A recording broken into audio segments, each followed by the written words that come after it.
Welcome बच्चों। इस नए यूनिट में क्या है कि प्रॉपर्टीज ऑफ बल्क मैटर में हम सब क्या है अलग अलग 3-4 सेक्शंस पढ़ेंगे। सबसे पहले तो क्या है सॉलिड्स की प्रॉपर्टी पढ़ेंगे। सॉलिड्स में क्या है इलास्टिसिटी का मैटर आएगा, इलास्टिसिटी, ठीक। फिर फ्लूइड्स में फ्लूइड्स के बारे में पढ़ेंगे।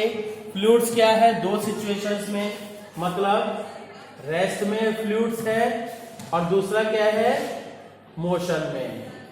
तो रेस्ट वाले फ्लूइड्स के सेक्शन को क्या कहेंगे हाइड्रोस्टैटिक्स। हाइड्रो से फ्लूइड हो गया और स्टैटिक्स मतलब रेस्ट में। और ये क्या हो गया, ये हो गया हाइड्रोस्टैटिक्स।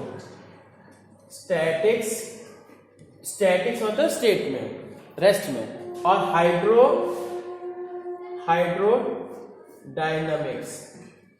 मतलब ये डायनामिक मतलब मोशन, चलायमान बोलते हैं, ठीक है। अब देखते हैं जी नेक्स्ट इसके बाद कि थर्मल प्रॉपर्टीज ऑफ मैटर, ठीक। थर्मल प्रॉपर्टीज की मतलब मैटर में हीट का ट्रांसफर कैसे होता है। और नेक्स्ट क्या है ट्रांसफर ऑफ हीट, ठीक है। ये पूरा का पूरा यूनिट ही है पर क्या कई सेक्शंस हो गए, ठीक। इसके अलावा क्या है थर्मोडायनेमिक्स भी अलग हो गया, ठीक है। सबसे पहले हम सब क्या सॉलिड्स के बारे में पढ़ेंगे। सॉलिड्स क्या क्या है, जैसे ये देखिए रबड़ बैंड है, इसके ऊपर फोर्स लगाया तो एक्सटेंशन हो गया। इसी तरह से किसी भी सॉलिड मटेरियल के ऊपर, ये पूरी तरह से सॉलिड नहीं है ये ध्यान रखिए, है ना। किसी तरह भी सॉलिड मटेरियल के ऊपर हम फोर्स लगाते हैं, जो फोर्स लगाया जाता है उसको हम डिफॉर्मिंग फोर्स कहते हैं, जो कि क्या है उसकी शेप को चेंज करता है, ठीक। और एक प्रॉपर्टी जिसके कारण से बॉडी क्या है फिर से जैसे फोर्स हमने जैसे देखिए हमने ये डिफॉर्मिंग फोर्स लगा, जैसे हाथ से हम इधर इधर खींच रहे हैं बाहर की तरफ, तो जैसे हमने छोड़ा तो क्या है ये फिर से ओरिजिनल स्टेट में आ गया। डिफॉर्मिंग फोर्स हटाते ही अपने ओरिजिनल स्टेट में आने की प्रॉपर्टी को क्या कहते हैं इलास्टिसिटी, ठीक है। तो सबसे पहली चीज क्या है डिफॉर्मिंग फोर्स जानना। ये कौन सा सेक्शन हम सब कर रहे हैं सॉलिड्स के बारे में, और वो भी इलास्टिसिटी, ठीक। सबसे पहले क्या है deforming force. What is deforming force? Deforming force क्या है, it is the external force which causes deformation in the body, ठीक है। It is the external force which causes deformation, which causes change in shape of the body की shape में change करता है, वो उस फोर्स को क्या कहते हैं डिफॉर्मिंग फोर्स कहते हैं। अब क्या है इलास्टिसिटी की बात करते हैं जी। इलास्टिसिटी, व्हाट इज इलास्टिसिटी, ठीक है। व्हाट इज इलास्टिसिटी तो क्या है इट इज द भाई ये किसकी प्रॉपर्टी हुई मटेरियल की। It is the property of material due to which it regains its original state of configuration, ठीक है। It is the property of material. It is a property of material due to which it regains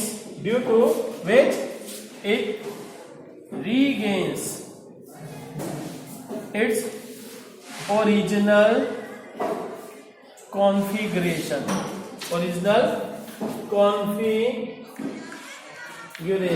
ठीक है। कब original configuration कब gain करेगा after removal of deforming force, मतलब deforming force को हम हटा देंगे तब, after removal of deforming force. ठीक है, फोर्स ये क्या है, ये मटेरियल की प्रॉपर्टी होती है, जिस मटेरियल से ऑब्जेक्ट बना हुआ है। ठीक, नेक्स्ट अब देखते हैं क्या कि नेक्स्ट देखते हैं कि रिस्टोरिंग फोर्स क्या चीज है। रिस्टोरिंग फोर्स, ठीक, रिस्टोरिंग फोर्स क्या है? इट इज द, क्या है, इट इज द, जैसे देखिए कि ये हमने ऑब्जेक्ट को खींचा, एक्सटर्नल फोर्स हमारा इधर लगा, बाहर की तरफ से खींच रहा है, पर क्या है, इसके अंदर एक फोर्स डेवलप होता है किधर, कि जो इसको ओरिजिनल स्टेट में लाने की कोशिश करता है। ठीक है, that is called restoring force. ठीक है, तो क्या है, it is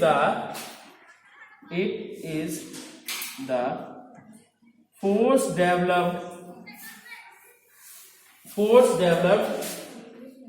in a body against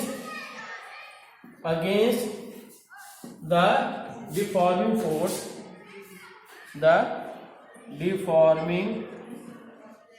force, which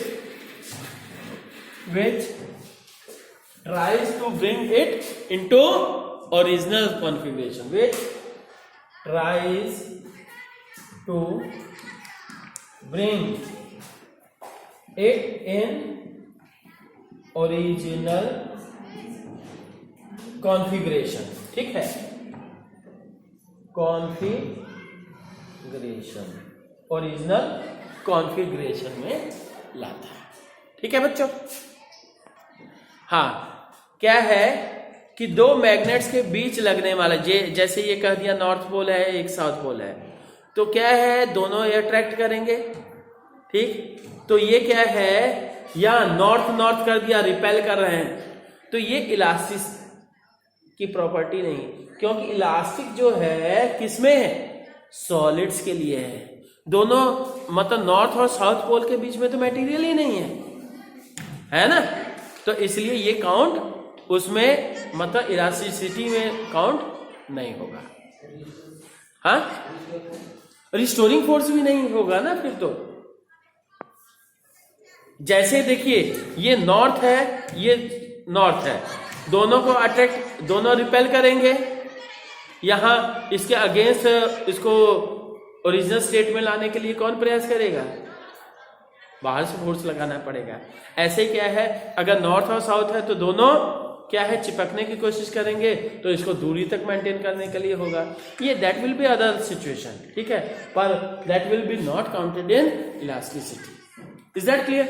ठीक, अब देखते हैं बच्चों कि ये जो इलास्टिसिटी की प्रॉपर्टी है, that is due to intermolecular forces. Elasticity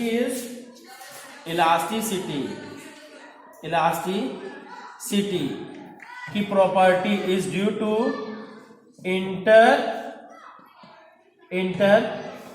intermolecular forces. ठीक है, इंटरमॉलिक्यूलर फोर्सेस के कारण से होती है। ठीक, जैसे दो बॉल्स में क्या है, स्प्रिंग लगा दीजिए, तो क्या है, उसको क्या है कि पास में करोगे तो दूर करेंगे और दूर खींचोगे तो वो पास करेंगे। ठीक है, तो ऐसा मॉडल आप सभी को केमिस्ट्री लैब वगैरह में मिल जाएगा। ठीक, और दूसरी चीज कि परफेक्टली इलास्टिक या परफेक्टली प्लास्टिक कोई बॉडी नहीं है। ठीक, हाँ, पहले बच्चों इसको नोट कर लीजिए, स्क्रीनशॉट लेके। हाँ, अब देखते हैं जी प्लास्टिसिटी क्या है। Plasticity, what is plasticity? तो ये क्या है कि it is the property of material due to which it maintains its deformed shape, deformation. जैसे किसी बॉडी के ऊपर क्या है, हमने फोर्स लगाया और वो डिफॉर्मेशन हुआ, वो वैसे ही रह गया, या वैसा ही मेंटेन रखने की कंडीशन को क्या कहते हैं, कि प्रॉपर्टी को क्या कहते हैं, plasticity. It is the property of a material to maintain the deformation,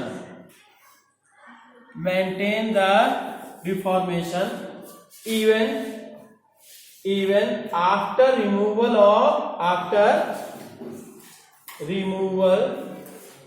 of deforming force.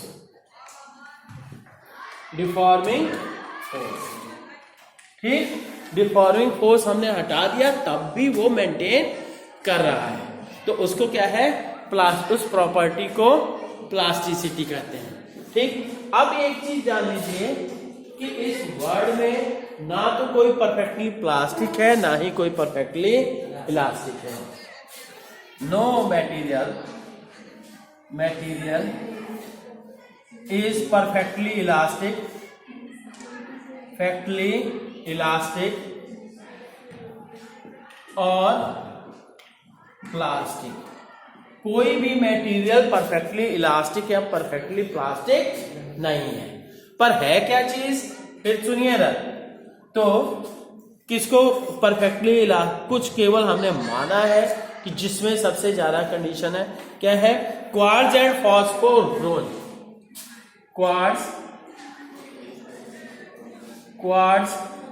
And phosphor bronze are considered perfectly elastic,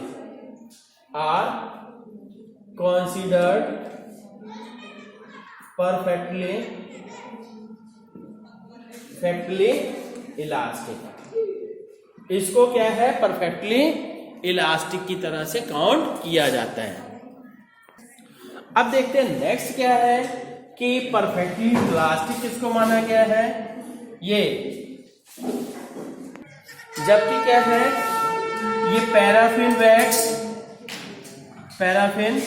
wax या मड या पुट्टी, इसको क्या है, that is considered perfectly plastic. ये are considered as perfectly plastic. ठीक है, फिर से कह रहे हैं कोई भी इलास्टिक या कोई भी परफेक्टली प्लास्टिक नहीं है। ठीक है, ये बस खाली रेंज करें बच्चों, इसको स्क्रीनशॉट ले लो। ठीक है, ओके, थैंक यू।